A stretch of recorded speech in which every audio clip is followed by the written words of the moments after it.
As we hear as well a conversation that Olkalau will be the game changer ahead of 2027.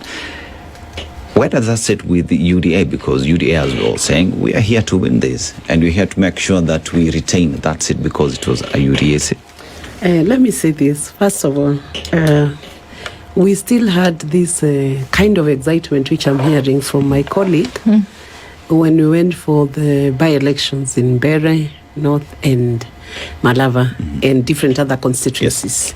Yes. And what happened was a real showdown to the DCP, which I must commend. A bit for of having correction. The gift DCP did not have a candidate. I think it's important that we clarify. But they had the United Opposition DCP candidates. did not have a candidate. They aligned with Bere. certain candidates in Bere. Okay. They agreed on a candidate from DP.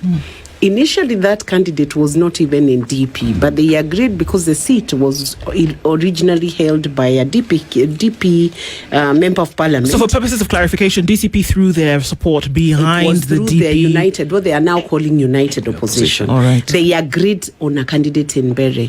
And I would hope at least they can be honest enough to own up that they even went to campaign and we even saw their party leader moving from house to house, even helping to make tea. He did a number of things in Bere which showed that he supported that candidate. Okay. Now, that was then their candidate. And in fact, my colleague and my brother here has confessed he went to Bere.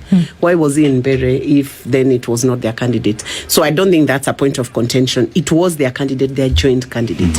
And together with their joint candidate, they were shown dust by UDA. It is never too good to dance before the drum beat. It's always good to wait for the drum beat to beat. But I must commend them for the gift of gab and the gift of speech, the gift of speaking, and it's usually easier for opposition. When people are aligned to opposition, it's always easier to say, Mombasa Road now has a pothole. And it's easier for them to condemn, to show mistakes, to show gaps, because that is the work of an opposition, to check the government. However, just like it happened in Malava and in Bere, we now have an excitement building around, a storm gathering around. It's a storm in a teacup, gathering around the numbers that turned out to do the nominations, the party primaries, both in comparing both UDA, how UDA performed in terms of numbers, and the DCP. But I want to say this. If you notice, the UDA party primaries were done on a Friday. The community you are dealing with in Olkalau, you must understand the context within which these voters are coming out. This is a very hardworking community within Olkalau. They do agriculture farming, and most of them are in farms. When you pick a weekday to do an event like that, the numbers are affected. The best day to do party primaries, from a perspective of secretariat and from a perspective of my role as former SG, is usually a weekend, a Saturday. Because like Saturday. You get to receive more people, because can you imagine the teachers who are in school, the doctors who are in hospitals, they might not actually come out on Friday. They'll come out on a Saturday. Okay. So they had the added advantage of doing it on a Saturday. And then the UDA initially had slotted the party primaries to be done on Saturday. But IBC ideally will not allow two political parties to do a party primaries on the same day. Okay. So when I was heading the UDA secretariat, the IBC would guide each of us to pick a date that is away from the other parties to avoid conflicts, because they are the same classrooms that you'll be used, or the same stations that you'll be used, polling stations. So to avoid a fight and a showdown between the two political parties, they will guide one party to pick a day before, the other on the following day. But in this case, they were both on the same day. No. Okay. One UDA was on Friday. Yes. Which was a disadvantage because of the weekday. Yeah. And then they had theirs on a Saturday. So that would is a better day. That by itself. I just want to understand, just for purpose of clarification, because one would say, if you're saying that people are working the whatever, then one would ask, then how come they showed up for the DCP? But what you're saying is that That's the one I was explaining. What you're saying is that so now DCP, they were able to show up because it was a Saturday. There was a Saturday. Okay. So even the teacher who was in school on Friday would come out. Will be able to come out and vote on a Saturday. Okay.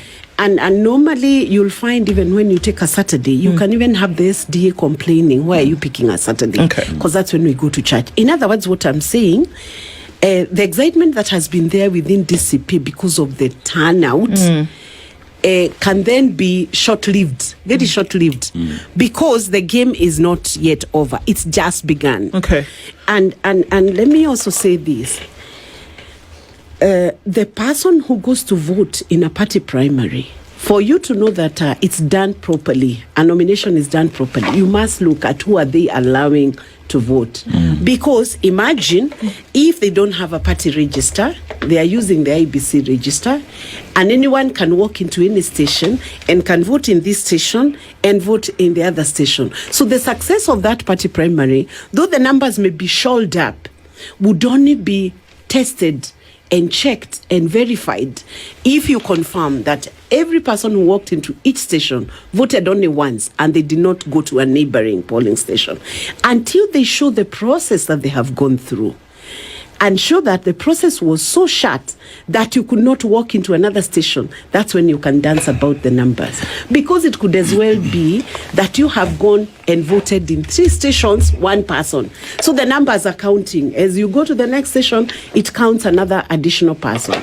So an IEBC would not have a control over this? No, they don't have control. Yes, party primaries are done by the parties themselves. Yes, Senator, because it's a secretariat that runs. In other words, I'm saying, though the numbers may be appearing to show like DCP had a heavier turnout, based on the Saturday, based on what process they used to show whether that a single voter did not vote 3 times or 4 times, or did not have 3 ballots or 2 ballots, then you would then come and boast about the numbers. But when the real game begins, and it's the IEBC now checking and making sure that your finger has been inked after you vote. Yes.